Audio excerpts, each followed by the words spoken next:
nizo ngabo za Kagame yavugaga kuko avuze ngo de Kagame army sibyo ingabo z'u Rwanda nizo umuntu ntago ntekereza yuko Kagame bitewe n'inshingano afite ikitegeko ishinga ritegeka ni umugaba mukuru w'ikirenga ntabwo izi ni ingabo z'u Rwanda kuko urumva ngo de Kagame army kugira ngo ubwire Mutabaruka aba bantu bafasha abantu bugwate babagira nk'injiji umuntu araza afite ikibazo aho kumubwira uburyo bwo kugikemura mu buryo busanzwe ukamubwira uti uraza gusenga amasengesho y'iminsi 40 amasengesho y'iminsi 40 usenga buri munsi udakora bizagenda bite kandi ikibazo ufite ari gishingiye ku mibera uriya muntu niwagenda akabwira ati uyu munsi kwanza maze kubona yuko nyoko akuroga n'ubundi akenshi bakubwira bakurogera maze kubona yuko bakubwira abakwibye twembe maze kubona yuko umugore wawe atari uwawe burya akanagiye kubwira ati ni shitani burya iwawe ati umugore wawe si uwawe umugabo muzima ufite ubwenge agaturugo akagenda ngo bamubwiye ko umugore atari Ngeni Kensi imfura yacu nizere ko amwe hose mugure neza Mutabaruka waramutse mwaramutse neza maze neza itubazo twaye twihuse ahitwa Bogota ni mu gihugu cya Colombia muri Colombia Bogota Bogota hari ibintu bitangaje misa ziri gukorwa ariko mu modoka bakwereka amashusho reba hari ureba buriya bari mu misa umusasari dotarimo hariya noneho abantu bakaza n'imodoka zabo bwite urabona ko zihanye intera ni nyinshi cyane umuntu agasengera ku modoka ye cyangwa mo imbere yewe no guhazwa bakayimuzanira n'imbere aho ubwo se wahaza abantu bangana kuri ukazabarangiza barabahaza ibi bintu urabona ukuntu uri guhazwa no gutura ni kuriye uri guhazwa kuri dorabonye mu modoka ibintu urabona byafasha mu gukumira covid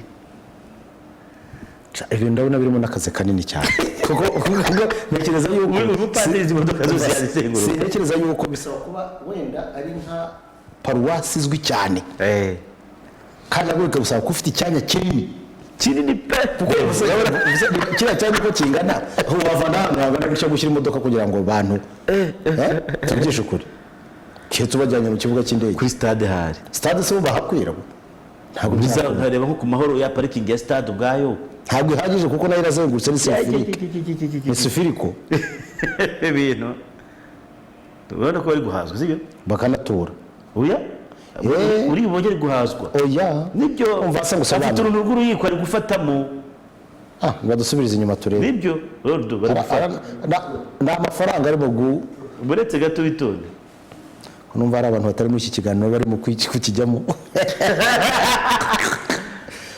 utegereze nasubiriza inyuma urebe naga tekinike ko gutura buretse gato nasubira inyuma buretse urebe itegereze neza nahagira se nkakora pause kuri naze ako n'umunyamakuru yagiye kuri aritari reba urabona ko arimo arasonsekamo sesekamo kugira ngo uri utwaye amatura atayiba arimo arasesekamo inoti ko nabona gasa nk'ucukumbura wapi aragira ngo aseseke noneho uriya ataza kwihabuza cyane padiri niwe ufungura ariko abarebe nakazi iyi misa rero misa yatanga akazi gakomeye icya kabiri gusa ko ufite icyanya gikomeye cyane icya gatatu iyi misa igusaba kuba uri populaire ufite abakristo bawe uzi ko bose ari ingagari bafite imodoka kuko witegereje abantu bari hariya bose ikindi cya kabiri aba bantu banyeretse ko bafite kwemera buriya mama harimo abantu bemera cyo koze nagenda reka mbasabire umugisha Imana ibagure kabisa nta kindi inaho cyakozwe impamvu nabivuze no kugira ngo twibuke ko no mu nsengero hari ibintu byinshi basabwe byo gutunganya kugira ngo abantu bajya gusenga nyine batagombye no kwanduzanya n'umubare ntarengwa abantu bajyamo ariko nabandika buryo ngiye kambagira inama Imana n'ubundi ntabwo bije abantu gusengera mu rugo ngiye nabagira inama yo gusengera ku mateleviziyo niba muyafite mushobora kujya mukishyura icya kabiri biriya bintu biragoye cyane none nko gutura kuri momo hari umuntu ushaka kuba wenda akayoba hari n'umuntu ugira abashaka gucomekamo agacerike bakabata kumbe buriya nacuraga aya bakumenya hari barakumenya kandi ubundi turo ntabwo bakwiye kumenya ibyo kumenya. Ikindi cya kabiri, abantu batarenze 200 mu rusengero, dufata urugero nka Regina Pacis ukuntu ingana, ukuvuga ngo abantu 200, ibi nabyo byakwiba mu logique. Regina Pacis ntabwo wambwira ngo abantu 200 bayambaye ubusa rwose pe, urumva, cyangwa se Michel. None unageranye n'abantu wenda basengera ahantu, wenda dufata urugero ka paruwase gato, kiliziya ntoya cyangwa se urusengero ruto. Ubu uyu munsi abantu basengera kwa Masasu bagure kungana n'abasengera wenda ahantu mu itorero rimwe ry'Ikabuga. C'est ça. No, hari ibintu bwe ubona bimeze nk'iri mu nzu y'umuntu. Bimeze nk'iri mu nzu y'umuntu. Ibi bintu rero ubwabyo nje mbona mbagira inama. Basengera Imana aho bari kabumva. N'ubundi impamvu ngirize no kujya mu rusengero ni kugira ngo muhure muri benshi. Sibyo amateraniro. Yes, musuhuzanye, mukorane byose. Ibyo ngibyo rero mushatse mwasengera mu ngo iwanyu, padiri niba mushaka kumugenera akantu mukamugenera kuri momo, mugatura akamubwira ati momo yacu guturiraho kugira ngo umurimo w'Iteka nubwo turi muri covid ukomeze, muyatange kuri iyi nomero. Hanyuma ntitwabiva tutavuze no ku bantu bakomeza gufatwa bari ahantu bita mu butayu, mu bihuru, mu mihonomanga. Twabonye barabikire bafashwe burya ahantu bari ngo ni mu bitare bishinyitse, mu bibuye, ku buryo abashinzwe umutekano bahageze bati pas possible, ibibuye birimiye abantu hano akaga bahakura karenze ibisubizo babaje gushaka ku Mana. Reka nkubwire, aba bantu bitwa abapasiteri n'abahanuzi bamaze gufata abantu bugwate ku buryo buteye isoni, bamaze kubazengereza. Bavandimwe, reka mbabwize ukuri, mugirire impuhwe aba bantu b'Imana. Aba bantu b'Imana bitewe n'ibibazo abantu bafite, niho babafatira bakabamanipira ku buryo bahindukamo, bataba bakira abakristo gusa, ahubwo bahinduka abaheza nguni muri ibyo bemera. Uyu munsi wa none ushobora kumbwira gute yuko kugira ngo uvugane n'Imana ugomba kuvugana nayo mu senga nk'imbeba? Uyu munsi ushobora kumbwira gute yuko kugira ngo Imana ikumve ari uko ugomba kujya muri ibyo bitari? Nyamara kandi nta na hamwe Bibiliya itubwira yuko kugira ngo usenge Imana ikumve ijwi ryawe rizamuke, hari ibintu bajya bafata ngo urumva ngo na Mose ngo yagiye gusengera mu gihuru, ngo nakanaka ngo byagenze gute. Ariko bavandi, uwo Mose w'icyo gihe ahuriye he natwe b'uyu munsi? Ndebera ahangaha ibi bitare koko ahangaha se Imana uhambariza, iyo Mana yo mu bitare ni iyihe? Ko ushobora gusanga ari Imana itari Imana yacu yo mwisenga ibikoko byo muturage. Iyi Mana yo mwisenga, none se Imana ni impyisi kuryo tujya kuyambariza mwisenga? Undebere nuza kureba uraza gusanga benshi ari abagore. Nubundi no mu nkuru barivuga ko benshi n'abagore, abenshi n'abagore kubera ibibazo benshi bafite, baragenda abantu bo kugira ngo babagire inama bakabafata bakabacurika. Nguko Kibwetero ko yatangiye gutwika abantu.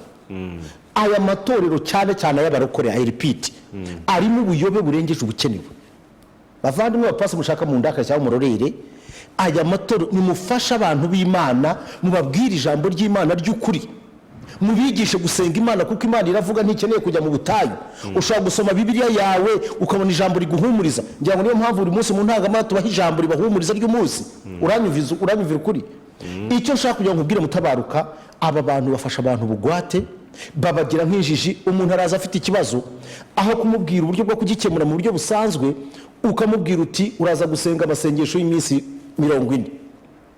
Amasengesho y'iminsi 40 usenga buri munsi udakora bizagenda bite? Kandi ikibazo ufite ari gishingiye ku mibereho. Bibiri tubwira neza yuko ubu umunebwe ku kazi ke ari umuvandimwe w'uburimbuzi. Bibiri kongera ikavuga yuko tugomba gutera intambwe imwe 99 Imana ikaziduterera. Iyo ntambwe Imana ivuga ni ugushaka igisubizo cy'ibibazo byawe ugakora, ariko ukanasenga n'Imana. Kuko nuvuga ngo ngiye gusenga Imana gusa, uzabera abantu umutwaro, uzaba ikintu, kuko buriya babigisha hari ibintu baba biga. Ni ukumva yuko byanze bikunze ibintu bikemutse bagomba kwiyiriza, harimo abantu bazabatoteza, harimo abantu babanga, inyamaswa igeze ku isi, abantu ngo barabarogera, ibintu nk'ibyo. Niba kubwira ngo abantu barakuroga, ndabisubiramo, niba hari ikintu cya mbere aba bapasiteri bakora, bafasha abagore, igitsina gore, baragifata neza, barakimanipira mu buryo usanga abagore bamwe barahindutse mu mutwe, bari mu bintu mu cyoba, kandi baragenda bakagufata bakagushyira mu cyoba. Yewe ibi bintu bigibi kera ngeze kujya gusenga na mushuti wanjye umwe ukora ahantu ku kitangazamakuru kimwe urumva noneho usanga ku muvugabutumwa umwe wari n'umuhanuzi wasengeraga ku Kimisagara ahantu ariko iyo wumva ibintu yajyaga avuga hari igihe rero ukavuga uti uyu muntu rero afite n'ikibazo noneho bikubitegemo n'umuntu usa nkaho yihebye bamaze gushyira muri situwasiyo yo kwifungira ahantu ubwonko bwe bukaba ferima ahantu gutya tu uriya muntu niwe agenda akabwira ati uyu munsi kwanza maze kubona yuko nyokwa kuroga n'ubundi akenshi bakubwira bakurogera maze kubona yuko bakubwira abakwibye utwenda maze kubona yuko umugore wawe atari uwawe burya akaba yagiye kubwira ati ni shitani burya iri iwawe ati umugore wawe si uwawe umugabo muzima ufite ubwenge agata urugo akagenda ngo bamubwiye ko umugore atari uwe bikagera n'ahantu bashobora kubwira bati uriya mugabo wawe buriya si uwawe waribeshye umugore ugasanga arangaye hari benshi hari umugore nzi muzana iperereza umwe umugabo yari umuntu ukomeye mu bintu bya siporo umugore we yasaze pasiteri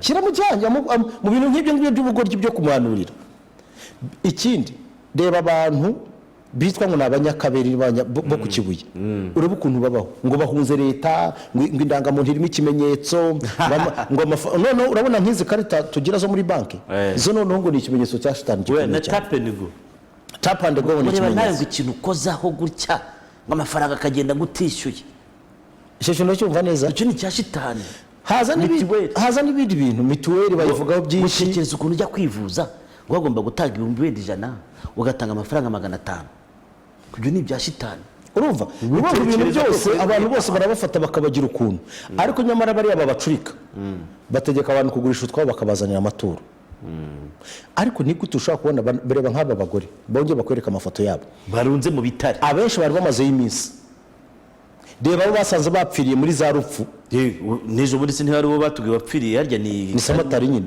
ejo bundi ni Samatari no hitwa muri iki cyumweru ni Samatari ariko no hitwa muri rupfu naje kumirwa ngiye muri yari uko mbivuga buri gihe ukabe mufitanye litije n'Imana icyo turwanya ni ubuyobe ni ikintu kibi cyane ubuyobe ni ikintu kibi cyane sibyo kumva ko byanze bikunze hari umuntu ugomba kuza kukubwira ibijyanye n'imibereho yawe yahazaza reba nk'abavandimwe bo mu Bugesera babandi bagiye kuba ahantu haba bagurishije ibitungo bagata imiryango bakajya kure mu muryango mushya ariko mukagira Imana iteza abantu ubukene ndumva atari Imana ibyo bintu rero by'uwo muntu wo mu Bugesera abikomora ku mupasiteri nanone wirasiye mu rusengero twikiramo muri Amerika witwa David Koresh nguko uko byagenze nawe nuko yafasha abantu bose arabazana itoro ry'Imana riba hamwe mubyare buri muntu akajya abyara mu wundi nta kibazo umugore wawe uriya mwana akamufata akamubyara muko abana n'abakristo n'umuryango umwe mukajya muzana mwese bibatunga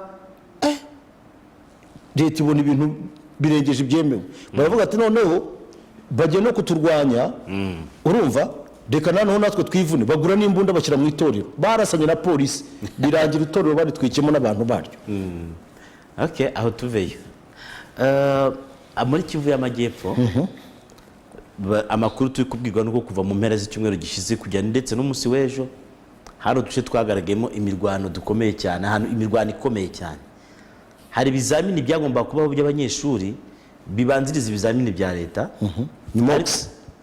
ariko ntibyabaye ni nka mox ntibyabaye kubera imirwano iri hagati y'imitwe ibiri ihanganye harimo umutwe ngo w'abamayimayi n'undi mutwe bita ngo gumino ngo ni resistance y'abanyamurenge niyo mpamvu ivugitse nk'ikinyarwanda ni ukuvuga ngo bo kubera bavuga yuko bibasiwe cyane bakicwa leta ntibahe umutekano bakoze umutwe witwa gumino nko kwirwanaho yes uwo mutwe rero witwa gumino ngira ngo wari uyobowe n'uwitwa niba ari Sebishyimbo niba ari Semahurungure ni ibintu birebire cyane imirwano icagati rero iyo mirwano ikaba ivuzwe mu gihe tutaribagirwa n'indi n'ubundi twavuga ku munsi w'ejo y'imitwe ngo yatangijwe yo kuzana Repubulika ya Kivu ibintu byavuzwe na minisitiri umwe ntari kwibuka neza ko yavugiye mu nama y'abaminisitiri ari ya Kinshasa avuga ko bihari hanyuma abantu bavuga ati byanze bikunze buriya Kongo igiye gucikamo ibice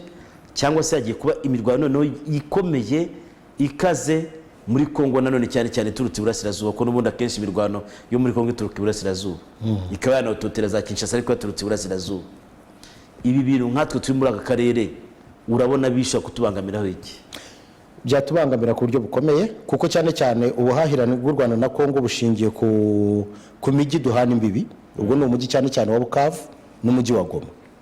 Iyo urebye rero haramutse hajemo nk'ibyo muvuga byo Repubulika ya Kivu nk'uko twabibonye bigaragara, ubwo ubwabyo byatera umutekano muke muri ako karere. Bigaragara yuko habayeho umutekano muke muri ako karere n'ubuhahirane bwahagarara, ariko natwe nanone ku mipaka yacu ntabwo twadutekanye kuko umuturanyi aba adatekanye.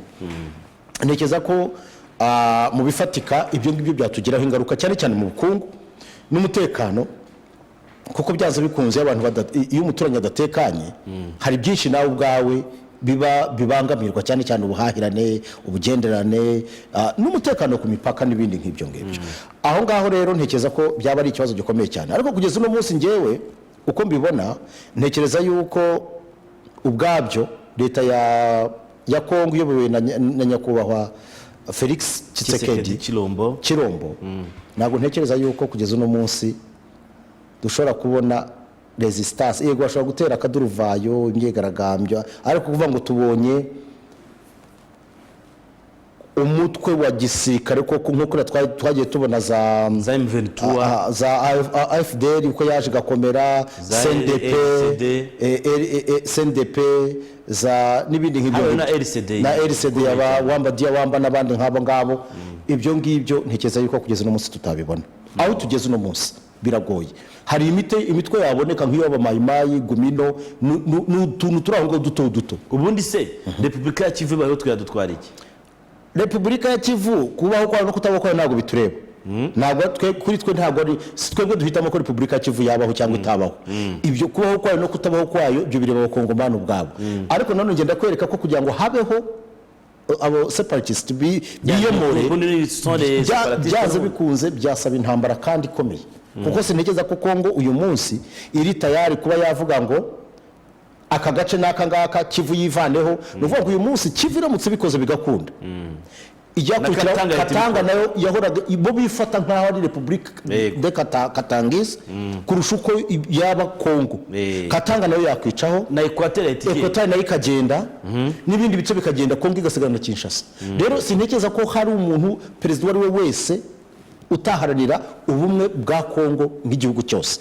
Rero ntekereza yuko ibyo ngibyo bishobora kubamo mu buryo buri politiki, bikaba byatorerwa wenda bashoboye kubyavansa bikazagira wenda na military wing bisupportinga mu gihe ibyindi byabyanze, kurusha ko abantu bashobora kumva ngo uyu munsi turazindutse ngo twebwe kwanza ngo ubu ngubu ngo dushyize ngo Repubulika ya Kivu. Ni ibintu bitoroshye kuba wabitekereza. Ibi bintu rero hari ukuntu abantu barimo no kubisesengura. Niba buryo umusesenguzi si ngombwa kwijana avuga uko ni hypothesis, ni hypothèse uko abyumva. Hari agira amahirwe bigahuza n'ukuri bagatangira kumwita umuspecialiste w'ibiyaga bigari, cyangwa se bikaba ntibihuze n'ukuri bagata bati burya wa muntu nawe n'umusesenguzi uri aho ngaho. Of course abantu baravuga bati abasirikare bakuru bo mu ngabo za Kongo Kinshasa abakomoka mu bice by'uburasirazuba abenshi batangiye kuva iyo bari za Kinshasa za Lubumbashi bagaruka mu bice by'iwabo. Barabavuga hamwe n'abatangofo baravuga ati bagaruka mu bice by'iwabo. Hanyuma akaba abandi ariko banzashyira akadomo ubundi movement na deployment y'ingabo. Ibyo ntago aho niho ikibazo y'ikizira gikomeye. Niba ko kumva ko abasirikare bakuru bashobora kwideployinga ubwabo atari ibintu byakozwe n'ubuyobozi bukuru bw'ingabo, aho izo ngabo zazo zifite ikibazo. Umva nyine akandi ntangiye kongeramo abandi bavuga ko hari abasirikare bakuru bakomoka muri Kivu n'ubundi cyane cyane y'amajyaruguru bano twita abarwandophone nabo barimo kuva iyo muri za Kisangani iyo za Kinshasa bagaruka n'ubundi iburasirazuba. Bivuze ngo ni za Masisi, za Rucuru, za Minembwe bakagaruka mu bice by'iwabo. Nka Minembwe twarabonye abakoroneri biyomora ku gisirikare cya leta akavuga ati kubera ko umutekano w'abantu bankomoka mumeze nabi ngiye kwifatanya nabo. Ibyo twarabibonye. Icyo gisirikare nacyo ni ikibazo. Abantu bakavuga ati niba igisirikare cya leta kidashobora guha amabwiriza umusirikare ngo tugushyizaho, wakavuga ati ngendagiye n'abantu banjye, ukagira ngo mu gisirikare cya leta ari umuntu ufitemo abantu be kandi ngo akagenda n'ibikoresho bya byose ntabwo agenda atambitse n'amaguru gutya atega n'indege n'ibikoresho. None ibya byose ntabwo umuntu ava Kisangani n'amaguru ngo aje igoma. Urumva icyo gihugu kimeze gite koko? Nubwo kesi wambuje uti ntukavuge iby'abandi, icyo gihugu reka mbivugeho gatoya. Mbere na mbere haba harimo ikibazo gikomeye cyane, kuko niba koko igisirikare kidafite ordre, kitari odare, icyo cyaba nicyo kibazo gikomeye kurusha ibindi bibazo byose byabayeho. Kuko ntekereza yuko imiterere y'igisirikare gishingiye ku mabwiriza n'amategeko kandi akubahirizwa uko yatanzwe. Discipline yitwa itari bottom up, ni top. Nuba n'amabwiriza ava hejuru amanuka, kandi ntabwo ari hasi utanga amabwiriza hejuru, kandi akubahirizwa nk'uko yatanzwe. Ibyo nibyo burya nk'igisirikare gitandukanira n'ibindi bintu biri aho ngaho bya demokarasi bya mama. Urabyumva neza? Hanyuma rero niba koko umuntu ashobora kuvuga ati njyewe general ndagiye ngiye iwacu, akikora deployment ye ku giti cye, subhanallah, ubwo rero byaba bigaragaje yuko commandant chef d'état major bose ko uko état major z'ingabo zimeze zaba zifite ikibazo. Ubwo byaba byahindutse ntabwo cyaba kikiri igisirikare. Ariko njye cyo ntekereza cyo, reka ntekereze yuko wenda ibyo ngibyo ari amagambo y'abantu, ari y'abasesenguzi. Ariko niba ari uko nguko bimeze, cyaba ari ikibazo kinakomeye. Nguko meme mu gisukuti ntabwo cyitwara gutyo. Abaskuti bagira discipline ikomeye cyane. Nguko wabonye ko mu baskuti burya bafite nabo inzego zubatse. Absolument. Kiri nkubutse umunsi turi tariki ya mbere z'ukwezi kwa 9, dusigaje amezi 3 saruzuye buriye uretse 121 n'umwe hafa. Hanyuma umwaka tukaba turawushoje, ariko uyu mwaka navuga yuko kuri bamwe ushobora kubabera impfabusa, ariko kuri bamwe nanone ushobora kubabera umwaka wo guteganya, ahubwo ukaba umwaka wo gustrategizinga ibizakorwa. Sibyo? Uyu mwaka wabaye umwaka wo gutungurana ndetse no gutungurwa. Uyu ni umwaka, ariko none nkubwiza ukuri, uyu mwaka uyu nguyu buri muntu wese yawakiriye kuko 2020 twajyaga tuyumva. Umuntu waza twandikira ngo arabona no kuvuga ngo uyu mwaka ngo uri kugenda ngo nk'akanyamasyo. Ahubwo uriruka nubwo urimo ngo turacyari kwa 8 ngo mu kwa 9 ngo kuki gutashira ngo kandi ukugora abantu. Urebye uyu mwaka abantu babukuye ku rutonde rw'imyaka bamaze kwisa. Reka mbwira ijambo rimwe, uyu mwaka ntago nawuvanamo mu myaka mbayeho kuko nta mateka ntacyo ntwaye, ntago ndanawurangiza. Ariko uyu mwaka niwo mwaka wa mbere nanze nyuma y'umwaka w'ibihumbi 2014. Nuko ngo uyu mwaka nzanawuvuma nurangira. Ngewe uyu mwaka unyeretse ko isi ishobora gukaranga abantu bose n'ibirungo byose ikabacangira aho ngaho. Rero ako kantu ushobora kwibwira ko uyu munsi ari sawa bugacya bwitwa undi munsi. Icyo no mwaka wanyeretse ushaka kuvuga ngo gutera intambwe cy'imbere bwacyo mu gitondo ugasanga basubiraga inyuma ahubwo kurusha uko uyu mwaka ikintu wanyeretse yuko icyo abantu bagomba gukora cyane ni ugukora bakubaka iwabo kurusha gutekereza ko basahura ibihugu byabo bajyana hanze. Uyu mwaka umuntu muri nko mu kwezi kwa 4 umuntu wari mu Rwanda hano muri uyu mwaka atekereza ko arwaye agomba kujya kwivuza mu Buhinde, yari kujyayo kandi ntiyapfuye, yaranakize. Uwatekerezaga yuko ntiyapfuye, yaranakize kandi yakiriye hano. Nuko uyu mwaka udusigiye yuko tugomba mbere na mbere kumenya yuko tugomba kugira ibyiza byose twifuza twebwe kubanza kubyubakira iwacu na bene wacu. Wowe nutekereza yuko ubuvuzi bwubatse mu gihugu bwawe butagufitiye akamaro, ukumva yuko butakuvura wowe ukajya kwivuza ahandi, menya yuko wibeshya. Ibyiza byakabaye ubaza kubyubaka bukaba good enough for you and your family. Wavuga ko uyu mwaka ubaye umwaka w'ibyorezo, nuwo kutwigisha w'ishuri, umwaka w'ibinyoma, wo kutwigisha, umwaka w'ibihuha, yababeshye, n'umwaka w'amasomo. Uyu mwaka mbere na mbere ubundi ikiza gisiga amasomo n'ikibi gisigara. Uyu mwaka utweretse ibintu byinshi, ntekereza yuko ari uburezi buzahinduka byanze bikunze. Ariko bisibyaye ndana bavuga ko hari igihe kigiye kuza isigahindura icyerekezo n'urushinge rw'isaro rugahindura icyerekezo. Ntawamenya, wenda ashobora kuba twaribeshye ibihumbi 2000, ahubwo ibintu byari kuba ibyo twateza ko bizamu 2020 ku 2020.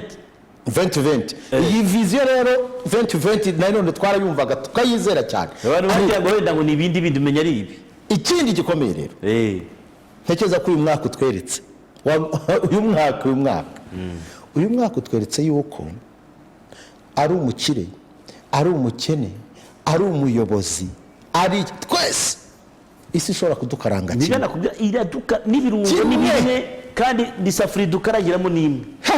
Rero tugomba gutekereza byimbitse byimbitse ariko byimbitse bavandimwe byimbitse tukareba uburyo twakubaka ibirambye kandi ibyo wowe niba uri umuyobozi icyo ubona wenda wakwifuza muri Amerika gerageza ugikora ucyubaka iwanyu uko birashoboka tutitaye ku biki no matter what.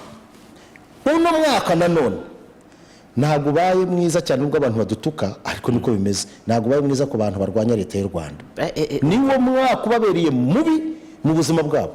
None se twabonye umuvugizi afatwa Sankara uwamusimbuye arafatwa uwo none we nta nubwo yazi ko yafashwe yari mu Kigali ngo bamucanze umuriro ngo ibintu byabaye hariya yibona i Kigali tubona Bega we yaje mbere barebona imbere ariko twabonye abayobozi bakomeye abajenerali bapfa uyu mwaka wabaye mubi cyane aba basimbuye barapfa b'abakoroneri twabonye abantu bamanuka baza mu gihugu mu Rwanda baririmba ko baje kugitoragura ngo Imana ikibahaye harya ngo bakubita batababarira Imana bahaye twarabibonye ariko se abantu baraza nibo kwiyahura ariko ko abantu basenga rimwe na rimwe bashuka abantu biriya nge byita baje kwiyahura uzi ko bari abantu banyibukije biliyoni ya Majimaji mu gihe cy'uwitwaga abantu bemeraga mu buryo bw'ababokero urabona Majimaji biliyoni reka nguciremo gakeya ushaka kuba wenda warayize ariko wenda tunyuremo n'undi wenda tuvuge tubamateka se ko tuyaganira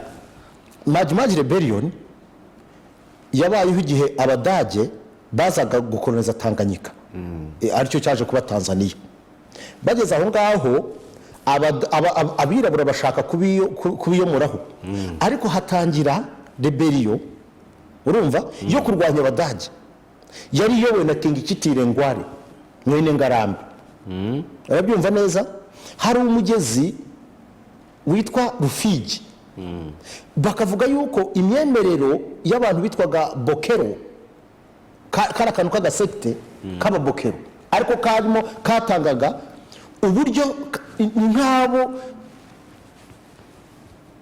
chef spirituel wako sibyo yabwiraga abantu yuko nibafata amazi y'umugezi wa Rufiji bakayavanga n'ifu y'amasaka cyangwa se n'uburo n'ubwondo bakabyisiga amasasu y'Abadage ko barafite imbunda zirasa ntacyo abatwara nawe kubita harita nyerera azahunguka azajya kubita nyerere gusa abiyo bita Majimaji none batangira biro yitwa Majimaji ariko iyo Majimaji mon frère barapfuye sumba wasi tsenda bamayimayi si wakomorije ni rero bakomora iyo Majimaji rebellion rero yaje kurangira Abadage bamereye nabi cyane urumva bera naho rero umushefu spirituel wabo ibintu babwiye yarababeshye ngo barasenze nka saa 10 ngo Imana babwira ngo igihugu turakibahaye bana baraza rero baje kugifata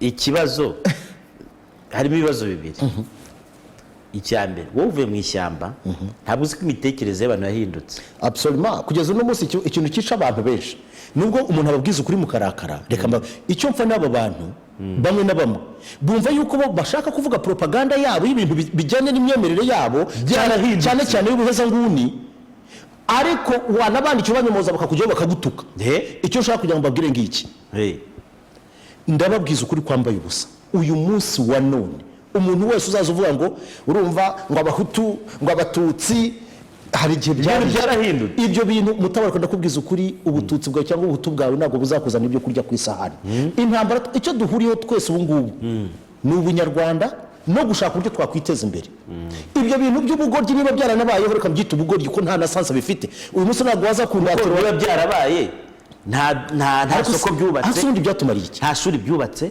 nta modoka byaguze ngo abantu bayigendemo ndashaka kubaza ko amatsiko byakoze byatumariye iki noneho rero usibye ubupfapfa bw'abantu no gucurama k'ubwonko ubu uyu munsi wa none ni gute wakwavansa ubututsi n'ubuhutu ukumva ko ari ikintu kumva ukajya uvuga ngo twebwe ngo abangaba bimaze iki amashuri bizubaka se ni demokarasi ahubwo se ni imiyoborere ni ibitaro se umuntu rero yakubwira ati murimo muracura ku bwonko ibyo bintu bwabyo ni ibigusha ni virusi ukajya aho ngaho ukitapu ukavuga noneho igishya se nabo ntibamanutse bagasanga byarahindutse bahuka abaturage baratemagura abandi barabazirika, abandi imiborogo iracura hariya mu Kinigi, ntubyibuka?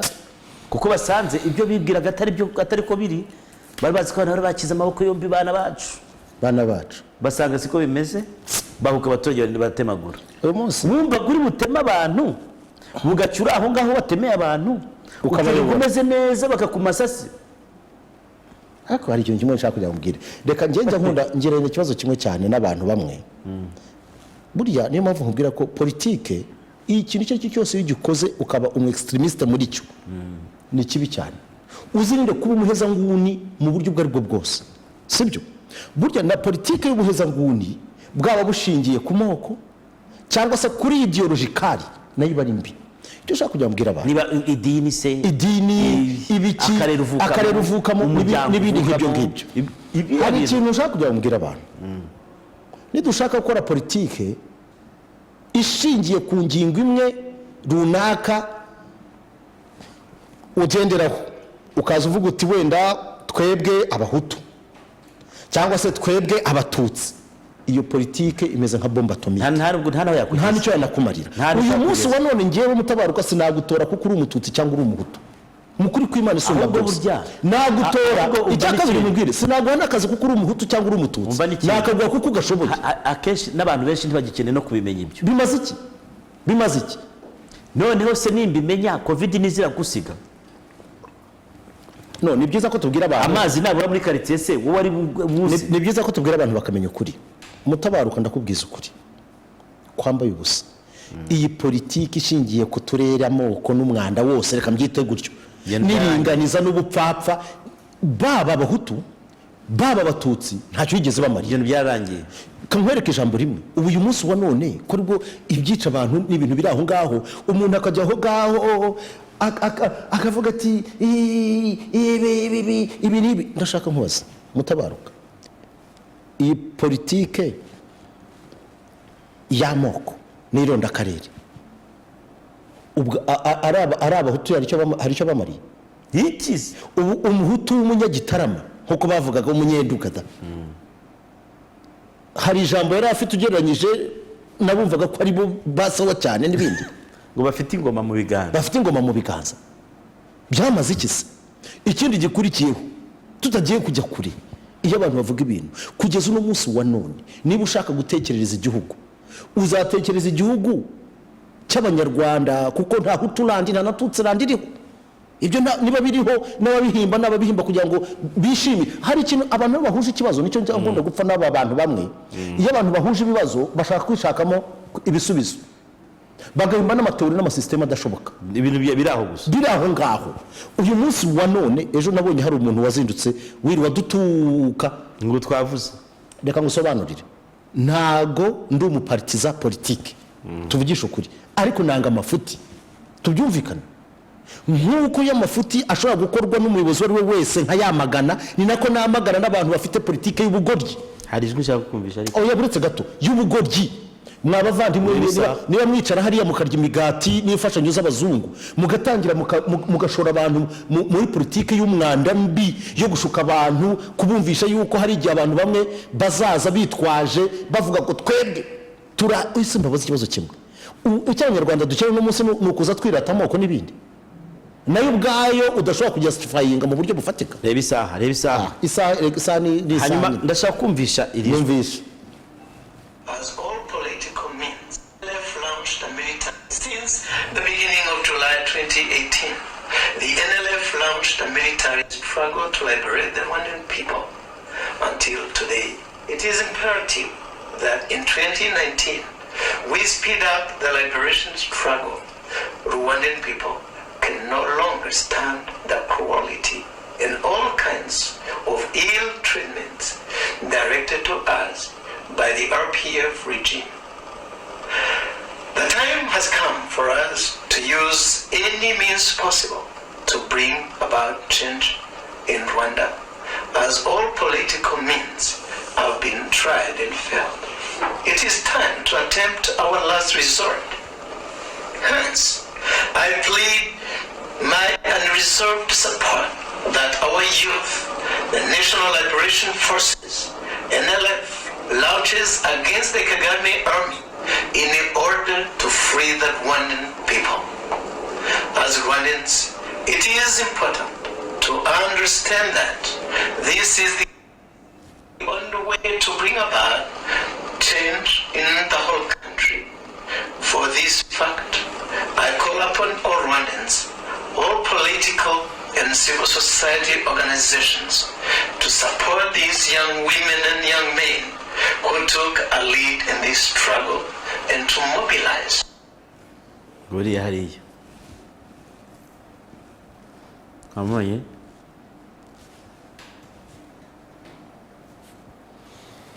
okay buriya hariya ni amagambo ya Rusesabagina. Yego. Hari ikibazo ngiye mfitemo ni kimwe, babaze bamunsubiremo numve neza. umwumve neza. Icyo nshaka kugira mbwira abantu ngibi, no one resists the change, but what kind of the change are you bringing about? What I cannot support at all is the so-called change that will divide people. Urabyumva neza? That will shed the blood of Rwandans again because of someone's ideology.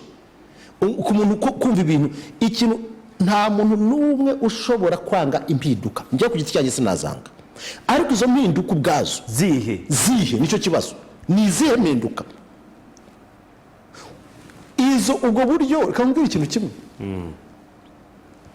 simbona nanone ndabisubiramo kandi si inshuro ya mbere njya gusa inshuro y'icumi bivuze, simbona impamvu iyo ari yo yose ishobora kuba wakangurira abantu, urubyiruko ngo bajye mu ishyamba bafata intwaro baza bavaneho leta iriho bakoresheje imbaraga za gisirikare. No. Icya kabiri, mubyumve noneho muze gutukana neza, ibi ndabivuga ntaryo ururimi, ndababwiza ukuri yuko gufata ibintu bya stereotype mugashaka kubizana ntago bikora, kuko nta rugamba rusa n'urundi. Ibyo kuvuga ngo inkotanyi zagiye mu ishyamba nazo ngo zirarwana, mukavuga muti bamwe barapfuye kwikubitiro abandi ibyo bintu reka nkubwire, ntabwo inkotanyi zarwanye intambara zishyize imbere iturufu y'ubututsi cyangwa y'ubuhutu. Bari bashyize imbere iturufu imwe gusa yo kubohora abanyarwanda no kugarura ubumwe bw'abanyarwanda no kubaka igihugu kitarobanura, sibyo?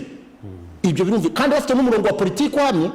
Ndeka nkubwire, niba hari umurongo icyo gihe FPR yari ifite umurongo wa politiki ku buryo buri muntu wese yabumvaga akavuga ati na Habyarimana ubwo yavuze ati abo bagabo bafite umurongo wa politiki dushyikiranye. Uranyumva neza? Uyu munsi wa none rero nuza n'umurongo wa politiki utagurisha umbwira yuko mugomba gufata intwaro, abahungu bahagajeje ati babarashe ati nkumi ni muze mufasha aba bana bari ku rugamba. Ariko uruhe rugamba? Reka tuvugishe ukuri. Ahubwo mfasha numva akantu kamwe. Ndetse urabona hari kuko uyu arabyivugiye ko ingabo ze ziri ku rugamba. Yes. Umuvugizi wazo Sankara yaravuze ati abahungu bacu bari mu kazi mu Nyungwe na Nyabimata. Yes. Na Kigali turayijagajaga turimo hose. Aho nibuka ni Nyabimata ari kubivuga ati abahungu bacu bari ku kazi. Ndibuka bisha abantu barasahura, hari nabo batwara amatungo, batwaye imyaka, hari mu gitifu barashe twikira n'imodoka. Yes. Ubwo n'amazu barasenya birumvikana. N'ibindi bikorwa bigiye bitandukanye bigera kuri babakecuru ahantu mu ngo. Ese izi nizo ngabo za Kagame yavugaga? Kuko avuze ngo the Kagame army, sibyo? Ingabo z'u Rwanda ni iz'umuntu. No, ntago ntekereza yuko Kagame bitewe n'inshingano afite, ikitegeko ishinga ritegeka ni umugaba mukuru w'ikirenga. Ntabwo izi ni ingabo z'u Rwanda. Aha. Kuko urumva ngo the Kagame army. Noneho genese baza ingabo z'umuntu. No, ibyo wenda ni imvugo ye ushaka kukurya agusiga ibirungo ashaka. Sibyo, ibyo reka tubifate niga ni mwisi kurahera. No, buretse ariko ngiye ikibazo afite ni kimwe. Ntekereza yuko mbere yuko umuntu yitonda hari ikintu aba bantu bo abuvuga birwavuga ngo barashaka demokarasi. Bagomba no gusobanukira iyo bavuga amahomvu yabo. Nta muntu ujya batuka. Ariko umuntu yitonda akajya ku rubuga agatukana ese iyo ni demokarasi muvuga? Aba bantu ikibazo kimwe bafite ikibazo nini mutivana mu ubuheza nguni. Politike mushaka gukina y'umujinya n'ubugombe. Guys, you have problems. I'm telling you. Okay, ubwo turaza kureba ibitekerezo by'abantu. hari akandi kantu gato nashaka kumubwiraho. wenda icyo navuga kuri ibi ngibi warushoje ntekereza yuko mu by'ukuri ifatwa rya Rusesabagina toujours I repeat ubu yaraye mu Rwanda, ifatwa rya mbere mu Rwanda, navuga yuko ni igipfunsi gikomeye cyane ku mitwe irwanya leta y'u Rwanda. Kubera iki? Rusesabagina amaze guhabwa uriya mudari yahawe na twabonaga umuzungu ari na George W. Bush, ashobora kuba yarumvise yuko ageze muri big boys of the world, yatekereje noneho yumva yuko niba nabyita he became, yagize psychological problem yitwa megalomania. Sibyo? yarazamutse. No, kuba ni ukuvuga ngo yumvise afite inyota y'ubutegetsi, kuva I have to do it by all means no matter what. Sibyo? Ahangaha rero ntekereza yuko niyo miryango yarafungutse buriya yagize connection ku hantu henshi hashoboka. Rero mu buryo bwa mobilisation, mu buryo bwo kuri iyo ngingo nkubwira kandi kantu gato, mu buryo bwo kuvuga n'ibindi, kuri we byamworohera kugeranyije n'abandi. You understand that? Ni ukuvuga ngo rero ibi ngibi rero ni kofe rikomeye cyane cyane, ariko hari abantu bavuze bati ubwo mudacumura apfuye wenda imitwe yarwanya FDL n'ibindi nk'ibyo ngibyo nabo bose, ariko uyu nguyu yari more powerful than all of those. Okay. So kuba ari mu biganza by'u Rwanda, kuko nabo bakoranaga byabacanze, bari mu nama barabwira bati yagiye gushyingura birabacanga. Nanjye kugeza uno munsi ibi bintu umuntu yabikinamo filime, iyo operation ntamenye uko yagenze, ni nk'iya Sankara n'ibindi, ariko ndatekereza yuko ni pigo kubwa. Okay. Hari ikintu nshaka kumbwira wowe na gato cyane mu minota dusigaranye, niba tubibona umwanya wo kura ku bitekerezo sinzi. Hari mu makuru yacu yatambutse nabonye aba bantu biganjemo abamama baranguza imboga, imbuto ari ku giti cy'inyoni, aho abantu bacuruzaga kwa Mutangana cyane cyane babaye bajyanwe mu gihe hagisuzumwa uburyo bakongera gukora kubera iyi covid. Ikintu nabonyemo baravuga bati amasaha duhabwa yo kuranguza ibyo dufite ni make cyane, ku buryo bidushyira mu bihombo bikomeye, bigatuma ibyo twe twaje kuranguza ibyinshi bisigara, byanasigara tubitunde tubijyane. Ibyo rero bati turabijyana he? Harimo ikibazo gikomeye cyane. Bavandimwe, ni byiza yuko hafatimye ingamba, ariko turebe ingaruka izi ngamba zishobora gutera zingana gute. Abantu bavuye kwa Mutangana kubera ubucucike ko bashobora kwanduzanya covid, bajyanywe hariya, ariko bahawe amasaha abiri yo kuranguza ibintu byabo. Uranyumva neza Mutabaruka? Ni ukuvuga ngo kugeza uno munsi ubu urabizi yuko gutangira kugenda ni saa 11. Aba bantu baheraga kuzana ibintu byabo saa 9, ku buryo saa 10 abantu baba batangiye kugura. None ubu ngubu barahagera byibuze, kuko batangira kugenda saa 11 barahagera hafi saa 12. Mu masaha abiri ntabwo baba barangije kuranguza, n'abaza kubagura nabo bataraza. Icyo ntekereza ngiki rero ni habeho ingamba wenda bazikaze, ariko aba bantu bahabwa amasaha yo kuranguza wenda kugeza saa 4. Bongererwa amasaha, uvuga ngo guhera saa 11 kugeza saa 4 babe baranguza ibintu byabo, nibura bongera amasaha 4 yo kuranguza, kugira ngo nibura ibintu bareke guhomba, imari yabo bareke guhomba, kuko zira mboga n'imbuto akenshi yo biraye birangirika, ni ibintu byangirika, ni perishable, kuko burya no kumva ngo byikorera bijyana arabijyana he. Reka tuheze tube flexible, ni dufata imyanzuro, ariko dutekereze cyane cyane ibibazo bishobora kuva hano birangana iki, bimeze bite. Kandi nanone iki nabonye Kensi, hano hantu nta buzima buhari. Uti kubera iki? Nta bwiherero, barajya gutira mu ngo, abandi bakazamuka umusozi. Ibyo ni ibintu twabonye. Ntekereza ko kugeza no munsi akarere ka Nyarugenge gakwiriye gushaka ubwiherero buri mobile, cyane hashyira icya kabiri, aba bantu babongerere ku masaha, bagurisha imari yabo. Ibintu byazadukururira umwanda uri hariya, none n'ibihombo bikiyongera ku bantu bari aha ngaha. Aba bantu ni abantu bafite ubucuruzi buciriritse, ariko bufite akamaro cyane cyane ku miryango. Iki kintu gikwiriye gutekerezwaho. Mu by'ukuri njye ndisabira meya w'umujyi wa Kigali, sibyo, meya w'umujyi wa Kigali, iki kibazo ni mu kirebe cyane cyane icy'ubwiherero gikemuke, mwabukodesha bakora iki, hanyuma n'ibihombo abaturage bari guhura nabyo barebe, kuko kameme niba umuntu ageze hariya saa 10 nibwo ahaguruka mu rugo, aragera hariya saa 1 aranguze saa 2 batifunga, abaza n'ibindi byose ni kure n'ibiki uzasanga bari mu gihombo. Ese byaba bitwaye iki baramutse babongereyeho amasaha bakagurisha ibintu byabo bagataha, ariko n'icyo gihombo ntikibeho kuko nibatagurisha bisobanuye iki? Abahinzi bacu nabo barajya mu bukene. Tuze turebe ikonomi ukuntu ikora. uyu muntu aravuga ati uyu mwaka waradukaranze cyane cyangwa se waradutohosheje, niko avuga ngo udutekamo imvange, waradutogosheje ngo gusa ibijyanye no kwemera bidusaba kuba intama, imbata cyangwa se kumera nk'abana batoya, bivuze ko bisaba kudasesengura no gukura mu bitekerezo. Amahirwe akomeye nuko abenshi badakizwa ngo bagire imyumvire nk'iyo ngiyo. Buri kuri abantu twavugaga uyu akavuga ati mwaramutse, ejo narebye ibitekerezo byatangwaga ku kiganiro mwakoze cya breaking news, urumva ati nibwo nabonye yuko harimo abantu bamwe bagifite ibibazo by'imyumvire. ejo twaratutswe.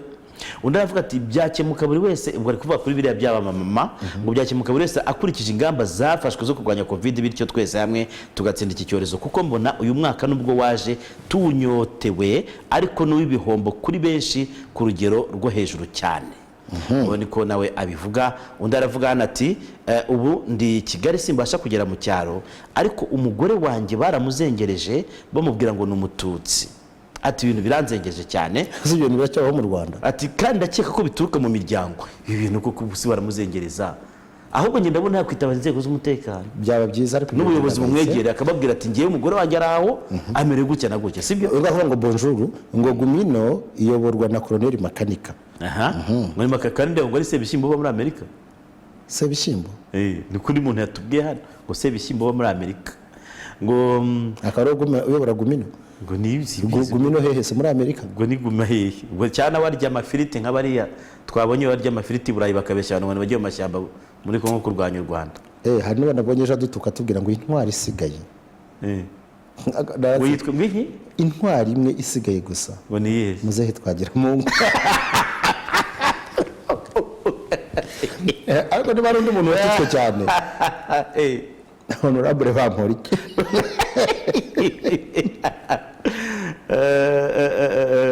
Undi ati oya iyo ntwari isigaye ngiki? Basigaye intwari imwe gusa. Imwe. Ahubwo ejo nashatse kubaza ikibazo ngo who is next? I don't know. Wabaza Dr. Murangira. Dr. Murangira avuze ko ari a matter of time. Ariko nanjye wandakariye nuko navuze ngo welcome back home. So it is. Undi ati iyo mbonye umuntu wabaswe n'amoko hano mu Rwanda mufata nk'uwamaze gusara. Ubusase ahubwo yarabiyenze, ahubwo yarenze gusara. Ariko busazi bwa bundi ariko bubi. Ngo twirwaneho ko kuyobowe na Colonel Makanika. Twirwaneho ngo nindi na yitwa Gumino. Twagiye. All right. Reka rero tubashimira abo twabanye. Mukomeze mugire ibihe byiza, ariko mbabwira mwibohore ku buheza nguni, mwibohore ku ngengabitekerezo y'amoko. Nta n'ikimaze, nta n'izanabageza, nta n'ikizanabamarira, nta n'ikizanamara. Ngibyo rero nguko.